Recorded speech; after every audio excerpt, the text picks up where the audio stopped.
Welcome to Blackbriar Gaming. Over the next few weeks, Warhammer Community will be teasing us with Legion rules snippets from the upcoming release of the new edition.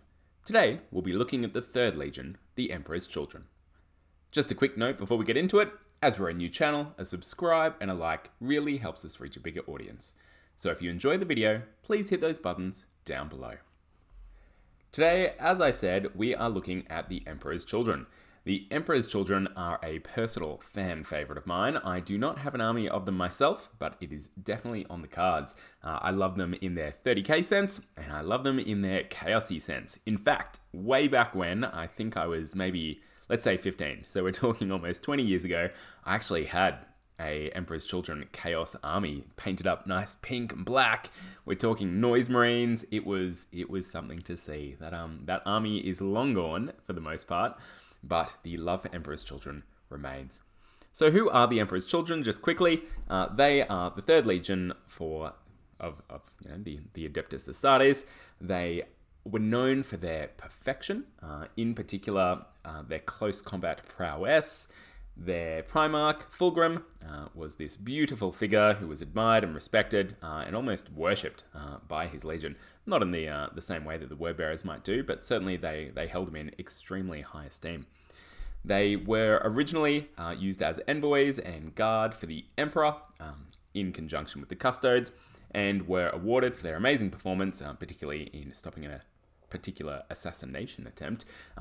Given the name, Emperor's Children, then the Emperor is in their name, big deal. And given the, I guess, what's the word I'm looking for? The honour of wearing the Palatine Aquila on their chest plates, or their cuirass, whatever you want to call it.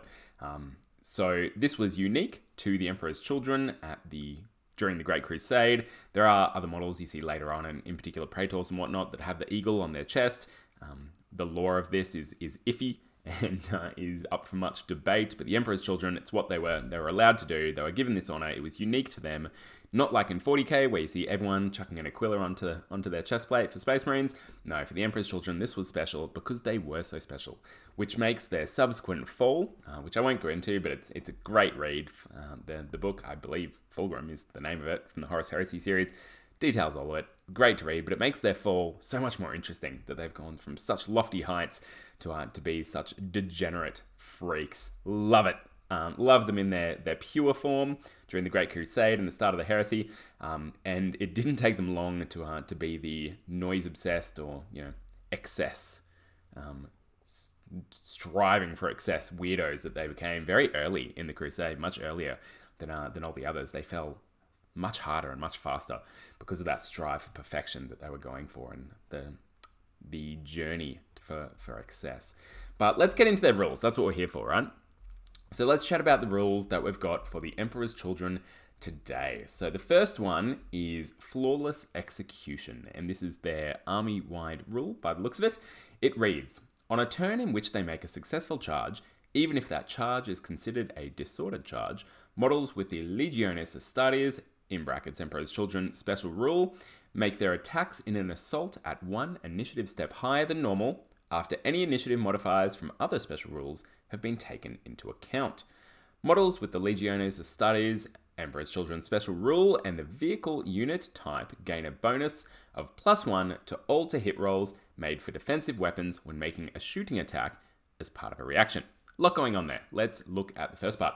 So much like their past their rules in the first edition, the Emperor's Children are going to be swinging first in close combat, while against similar type units. So Astartes, for the most part, have initiative 4, and the Emperor's Children get to strike at one step above normal than this. So they'll be striking at essentially initiative 5 for most of their units and most of their weapons. I believe, and I could be wrong, but this will mean their power fists and other such weapons like thunderhammers and whatnot that usually would strike last at initiative 1 get to strike at an initiative 2 step. I think, correct me if I'm wrong in the comments please, but this is super spicy and really relevant for big units of Terminators and whatnot armed with those heavy weapons going up against each other. The Emperor's Children are going to come out on top in that case, which is really nice. Noting, of course, that the Emperor's Children aren't really about those kind of weapon. They love their swords, they love their spears, their special weapon type. I can't remember the name of it, but their special Phoenix Spear, maybe? Either way, Phoenix may be in there somewhere, but the less so the Power Fist, more so the higher initiative weapons there. But you know, getting to strike first is huge in this game. This is not like 40k where you're choosing which units go first on whether they charge or not. Initiative determines this completely, except for, you know, maybe some other unique little special rules here and there. But when you're charging an assault squad in, normally you'd be striking at the same initiative as your opponent. But with Emperor's Children, they get to go first. And getting to go first is huge because those models you kill will not get to strike back. So big rule, super important. It means we'll be seeing a lot of close combat focused Emperor's Children army out there, which is just fine. They do shooting great too, but their special rules are definitely looking like focused towards close combat. Now the second part of their rules there, very, I don't want to say niche because it's not that niche, right? But it's a lot more specific than the first one. And I'm not really sure why it exists, but sure, we'll go with it, right? It's a nice little bonus to have. So units that are vehicles, so we're looking at tanks for the most part, get +1 to hit on defensive weapons. Just to clarify, that will likely be, and I believe that's weapons strength 6 and lower, or also pintle-mounted weapons, no matter what their strength characteristic is. So that's kind of cool. So pintle-mounted multi-melters, great example. But they're going to be hitting at +1, and but only when doing a reaction. So that's the big part here. So it's not all the time, because that would be great.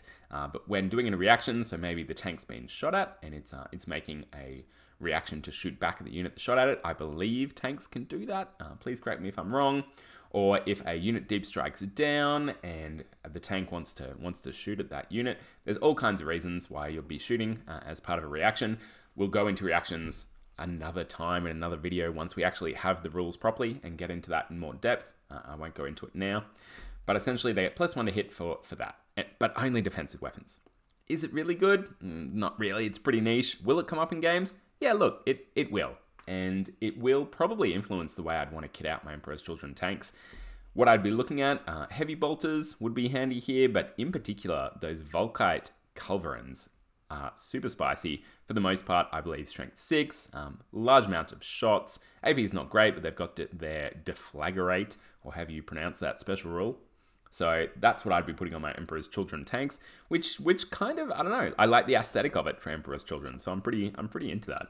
That's what I'd be chucking on the sponsons of my Emperor's Children Legion tanks. So that's their army special rules. Pretty good, pretty great. Does send their armies down a particular direction, more so than I would maybe prefer for the Emperor's Children, especially because of their cacophony special units aren't close combat focused, and if I'm making an Emperor's Children army, I really want to take them. So a little bit limiting in the way it encourages you to build an army, but it is what it is, really good for close combat, which their other special units do focus on. So next up, we're looking at the Paragon of Excellence, and it reads, this is a warlord trait, just to specify. Here we go. When any friendly unit within 12 inches of a warlord with this trait, including the warlord and any unit it has joined, passes a morale check, it gains +1 weapon skill until the end of the controlling player's next turn. It can only be applied once per game turn, so you don't get to, +6 weapon skill. In addition, an army whose warlord has this trait may make an additional reaction during the opposing player's movement phase, as long as the warlord has not been removed as a casualty. I'll address that last part first. I think this is nice and fluffy for the Emperor's Children. It kind of represents them being strategically perfect, right? They strive for perfection in their battles and the way they execute their battles, and understanding the enemies, their flaws and their strengths. So what we see here in the enemy's movement phase is if they deep strike down, in particular, in their movement phase, this would allow you to do a reaction to that, potentially shoot at them multiple times, not just once, which is really nice. And it's going to be a nice counter, because I think deep striking is going to be a large part of this game, and it's going to be really interesting.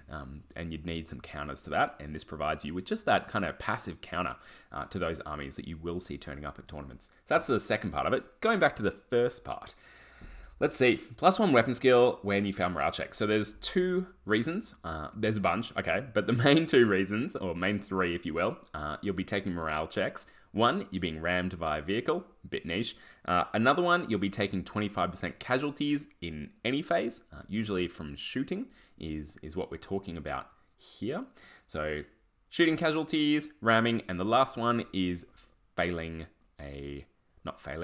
the word I'm looking for here? Losing in an assault, right? So you're taking more casualties than your opponent has taken, and you then have to take a morale check.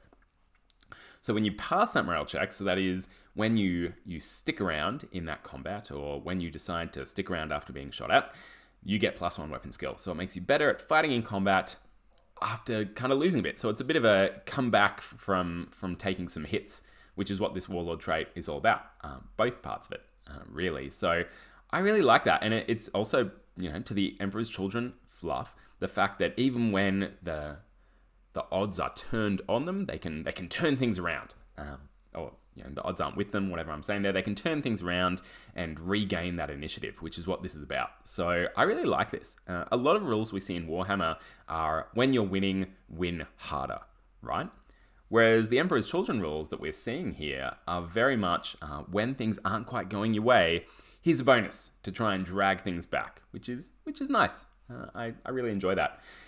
So that's the rules that we've gotten today. We didn't get a third part like we did with the Dark Angels, but that's all right.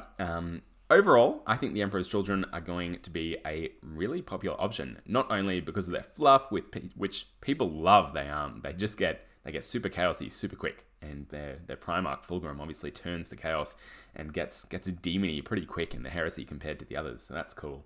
So I think they'll be popular because of that. They'll be popular because of these rules. Plenty more rules to see. Obviously, characters. We've got new characters. Let's talk about Lucius quickly. So I don't believe Lucius was a special character you could take, at least not in their original rules. He might have come later on as an addition to the Emperor's Children, but he certainly didn't have a model, right? In the first edition of Horus Heresy.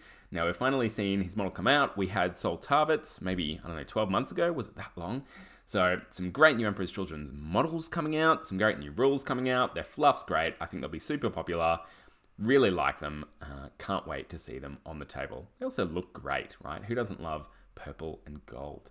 So that is the Emperor's Children. And that is the end of our Heresy chats for today.